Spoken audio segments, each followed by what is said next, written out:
Welcome to the Business Vitality Podcast. My name is Catherine Cantey. I am the host and an executive coach. I work with teams, individuals, and leaders to help create measured leadership change. We do that using practical applications, and our clients are creating 100% measured results as seen by those around them. Not necessarily what I think or what they think, but what the other people are seeing. And they are being recognized for the hard work that they're doing. If you're interested in learning more about some of the work that we're doing, you can learn more at catherinecantey.com. I would love for you to subscribe to this show, to Business Vitality. This is my way to continue to pay it forward and share business best practices. Stay tuned and listen to the interview. Thanks for being here. Colleen Biggs, you are the founder of Lead Up for Women, found at the web at leadupforwomen.com. Thank you so much for joining us. Thank you, Catherine. It's such an honor to be with you this morning. Thank you so much. Thank you. So, Colleen, at a high level, can you explain Lead Up for Women, what you're doing with this company that you've created and are creating wonderful results with? Yeah, the problem that exists today, Catherine, is that female entrepreneurs are really struggling to be seen, be heard, and be visible in this oversaturated society and culture that we live in today. So Lead Up for Women was created really twofold. One, connections, networking, collaborations, right? To be there to support women without judgment, to not compete with them, but to lift each other, to be that community of service and a community of support. And then on the other side of Lead Up for Women, it's really about being seen, being heard, and being visible. And we do that through several platforms that we have, which is our magazine, where the women get to write an article in the magazine and then be published, in a magazine. Then they can take that promotion and they can use that to market for themselves on any of their channels, right? So it provides credibility for them. The podcast interview provides credibility for them and exposure. We do Member Monday spotlights every day of the week where we are spotlighting a female or giving them a workshop, a space for them to teach so that they can get their message out there, their brand out there, and really show up in the world and let people know they exist. That by expanding that influence, they attract the right clients to themselves. I think that's beautiful because as somebody who was in corporate for decades and then transitioned to working for myself, we just default to whatever that brand is of the company that we represent. And I think with the constant change that's happening in the market, we're beginning to realize that we have our own brand and we have our own personality, and we need to be able to share our story because there's so many people that are in the same shoes that we're in or once in. And I think it's a wonderful way to pay it forward. So I know that you had a corporate background before you navigated over to this. Can you kind of talk about, what spurred this on for you to create this? And was it hard leaving corporate to start something like this? Yeah, I was decades in corporate, just like you. And it was difficult. If you would have asked me 3 years before I actually dropped out of corporate, I would have said, no, I'm a diehard. In fact, I was diehard at the company I was at. And I would have said, I'm going to retire from here. And then you wake up one day and you realize I had a lot of struggles the last couple of years. My husband said I probably cried every evening. I was frustrated about things. So I was in a very negative headspace. I wasn't in a positive, growth-minded headspace. I felt like I had been trying to grow for years. And I was hitting the wall, the ceiling, the box. I couldn't grow beyond where I was. I tried and tried and tried. And there just wasn't, I don't know if I wasn't seeing the opportunity right. I can't blame those around me, but I just knew that I had reached a point where I needed to flourish doing something different. And the one thing that I saw, two things, the corporation I was in, there was a lot of female competition where they were fighting over the seats that existed at the executive level versus creating more. There was a lot of backstabbing, things going on that I was not particularly fond of, nor did I want that to be in my circle of influence when I became an entrepreneur. So I started Lead Up for Women to support women in corporate, as well as female entrepreneurs to be able to come together and collaborate and realize from example that we can all rise together. There's plenty of abundance, there's plenty of money, there's plenty of opportunity out there for all of us. We don't need to fight for it. And the other piece was, being a coach for so many years that I was and opening so many businesses, individual franchises that I worked with, and individual CEOs and these owners that came to me that had some of them zero experience in business. They've never done it before. Their own struggle was always themselves. Their own struggle was always getting in their own way and not believing that it's possible that they can do it. So I brought that with me as an entrepreneur out here to this millionaire playground that I call it, because it's unlimited potential of what you can make and what you can do and the freedom of choices.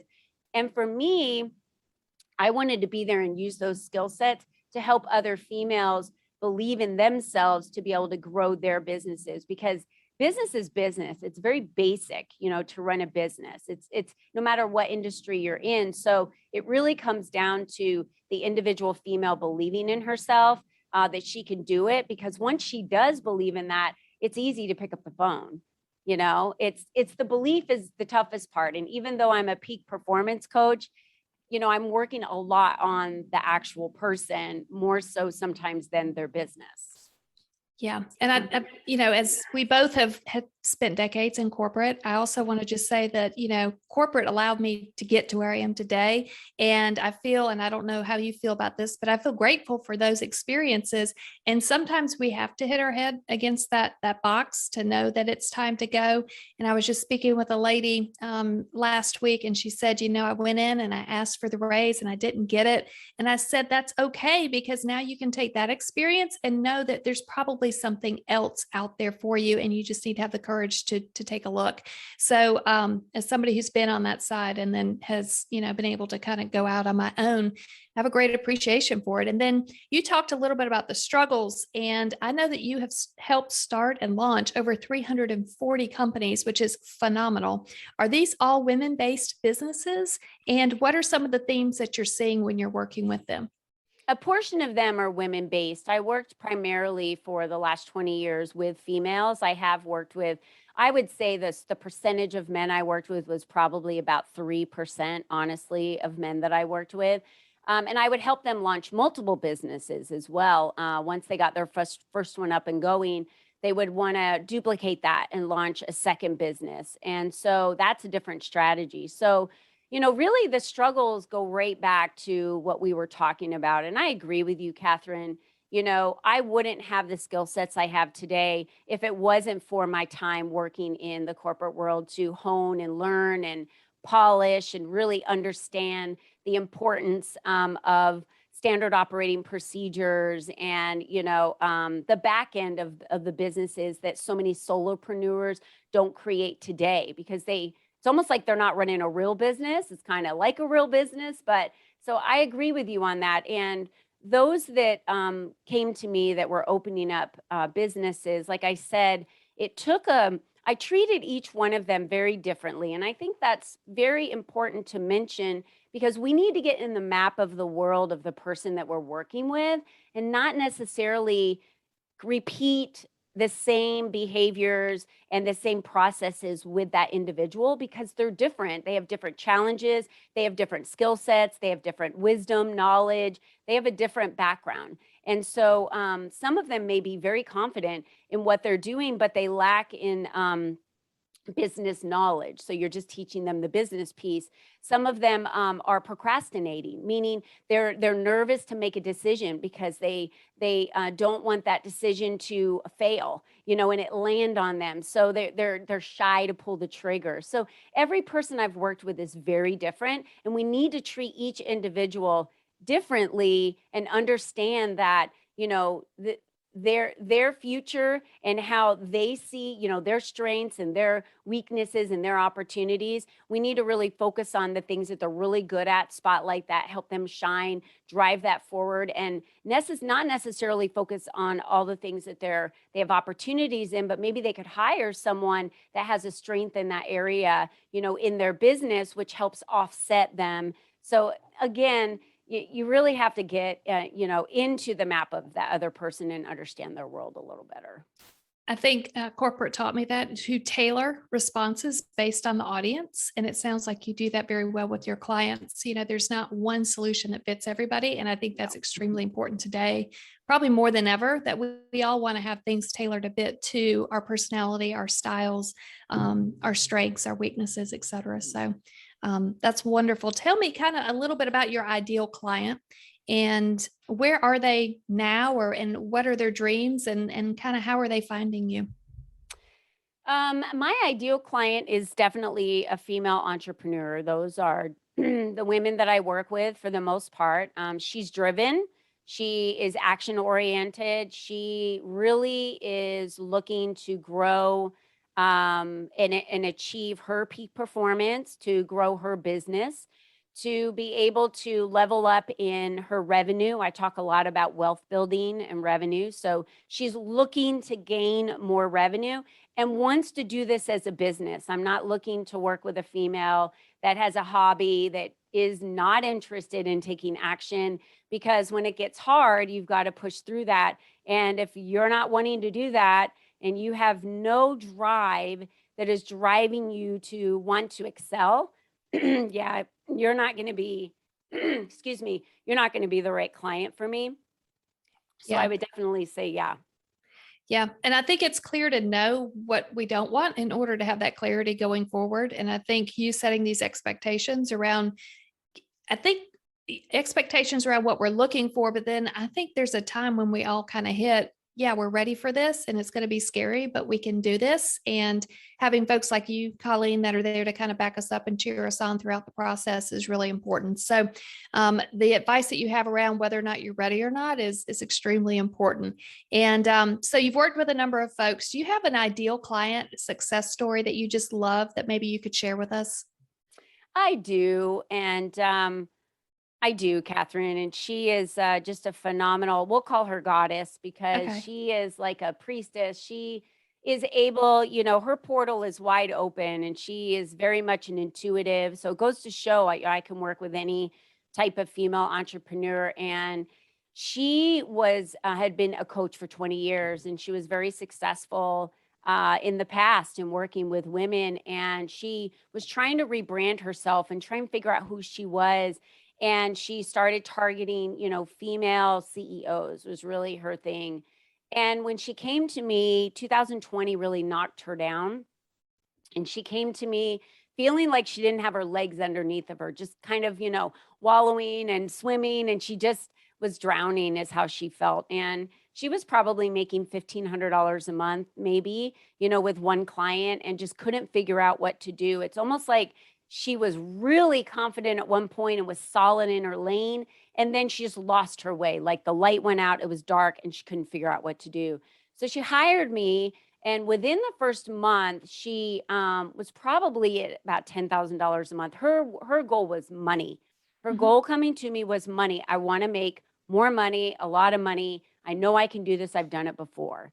And I was really excited at about the 6-month mark. She was about $30,000 a month. It was her best month she had ever had in her life. And she said, what Colleen Biggs did for me was give me back my confidence. I lost my way. So I just gave her clarity. We broke down her entire business. I was just astounded at, oh my gosh, you have so many gifts. She didn't even realize what gifts she had. So we listed all of them out and then looked at her services and products and how she could provide those utilizing her gifts. When she realized that herself, when she decided, oh yeah, I can do all of this. I am a badass. I can do, there's so much that I can do. She felt that confidence, and she was just attracting people to her. And every conversation that she had, women wanted to work with her because they wanted what she had. They wanted her success. They wanted that confidence. They wanted to succeed, and they weren't feeling that way. They were feeling like she was, and she was able to take them to the next level because I, again, was able to take her to that level. So she's probably one of my best success stories, because she not only changed her revenue through the action that she was willing to take and the desperation that she came with it, but she had a lot of gifts, and we all do. And when you realize how different you are than everyone else, and that's what sets you apart, and you really lean into that and embrace it, that is where you excel. Not trying to be like everyone else, not trying to do what every other program says you could do, but really listening to your intuition and driving forward with your confidence and your passion for what it is that you do. And people just around you can't deny that, and they want to work with you. It's infectious. It is. And you really Yeah. do have to get back in touch with your intuition and your gut. And I hope that more people are going back towards that. I'm beginning to hear it more and more in social media or newsletters about just get back to trusting your gut. And I think there's a lot of gold there. So congratulations to you and to the goddess Yeah. that you shared her story about. So tell me a little bit about your background and how did that prepare you for what you're actually doing today? Because to cheer this many people on and to start this many businesses, you were doing something in your background that led you to this. So what prepared you for these opportunities that you're helping others with today? No one really asks me this question, Catherine, and I really appreciate this question a lot because I started before I was ready. And I want your listeners to hear that message. I was thrown into a position that they were desperate and needed someone to be in, literally.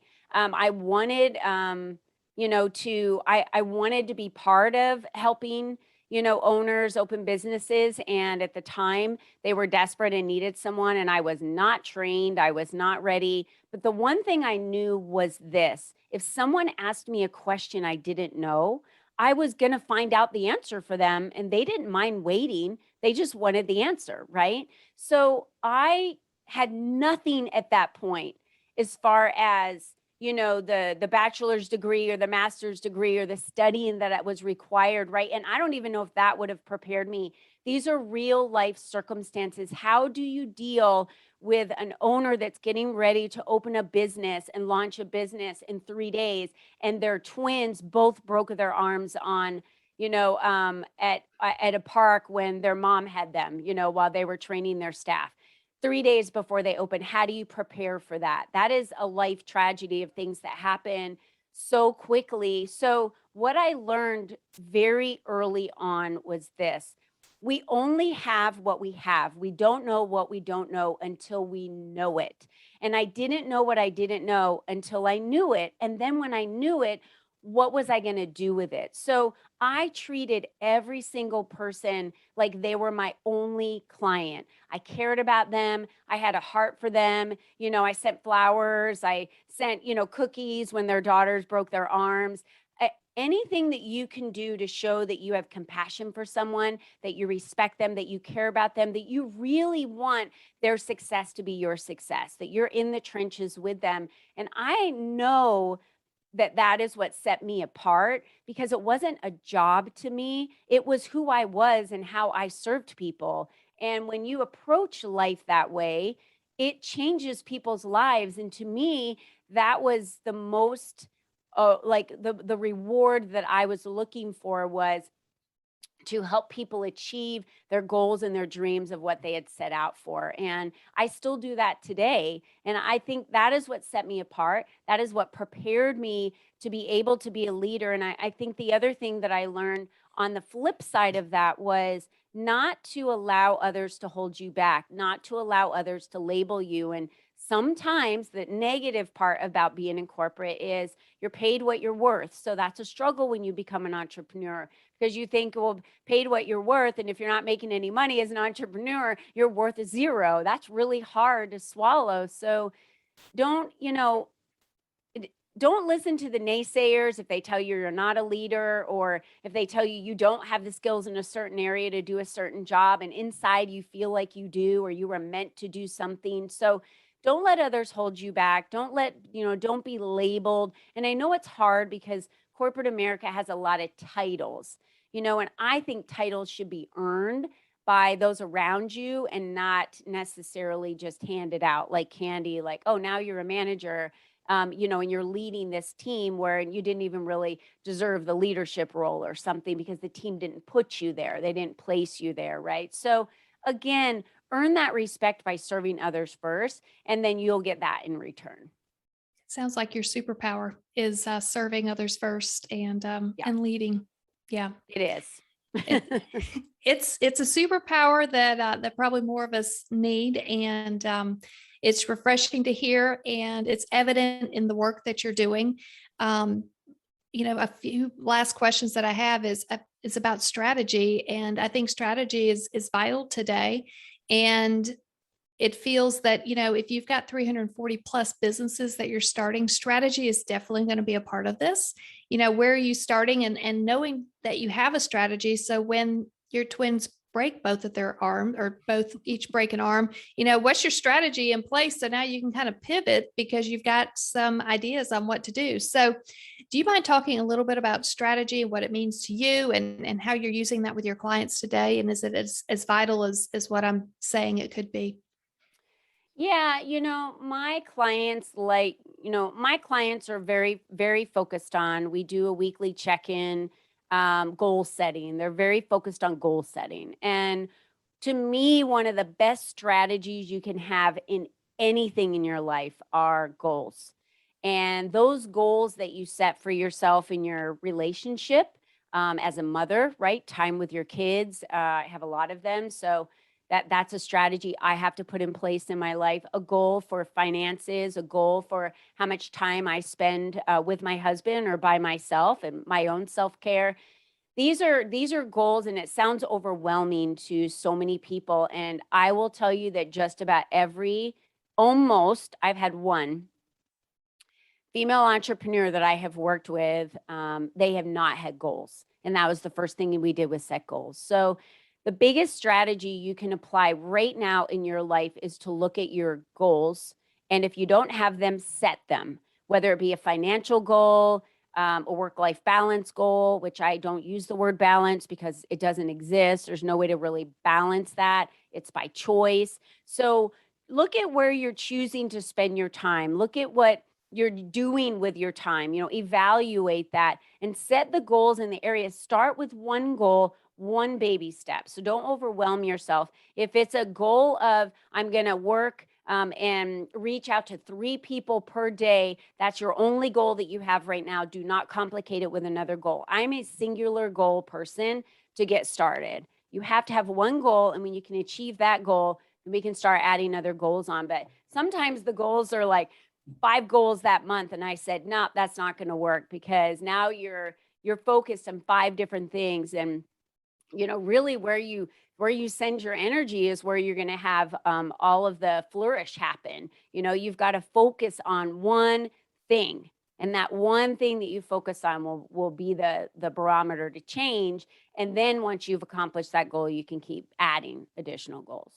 You've used the word clarity earlier when we started talking, and that's very clear. What you're doing is you're bringing clarity and simplification in order for you to create success and to create that change. So taking a word that may seem complicated at times to some folks, as far as like strategy, and it needs to be some kind of vision, really setting a goal and focusing on that. That's how you execute. That's how you win. That's how you create momentum. So I love the clarity that you bring around a word that could have intimidation sometimes, or overwhelm for some. So you mentioned work life, and we all know there is no balance.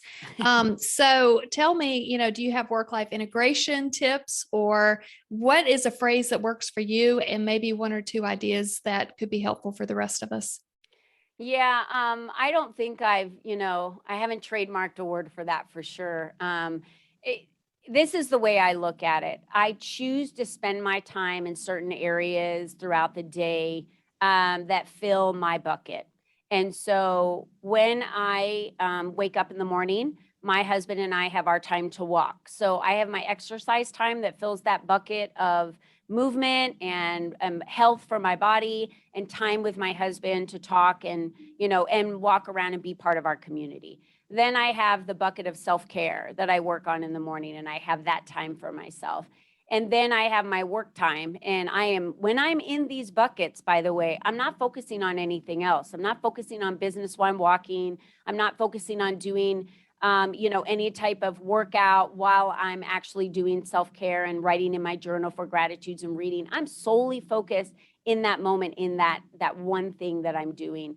And then when I'm at work, I'm at work. I'm 1,000% focused at work. And sometimes I pick up my phone in between calls and I have, kids have been texting me 27 text messages. Can you watch the kids? Can you do this? The answer is no. They pretty much know the answer is no already, because I've got scheduled time that's work during the day. And then my evenings are meant for grandkids, kids, my husband, eating, time for family, and weekends are the same. I very much am about being a scheduled person.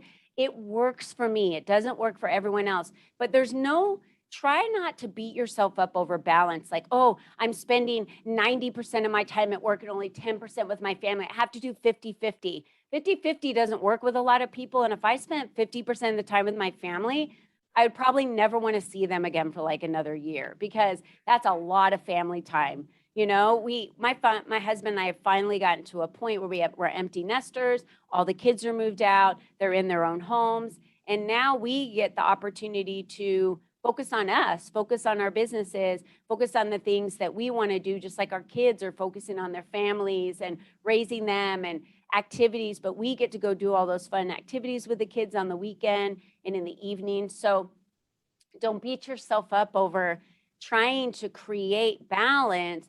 Choose. It's your choice. We have freedom of choice. Choose when you want to work on the things that are important to you in your life, that you feel balance maybe you out in your life, for yourself, but which is self-care, working out, work, serving others, volunteering for me, spending time with my grandkids, spending time with my mother-in-law. All of those things matter to me. So I choose when I fit that into my schedule in a week, period. Now, I love it. It sounds like boundaries create freedom. And yeah.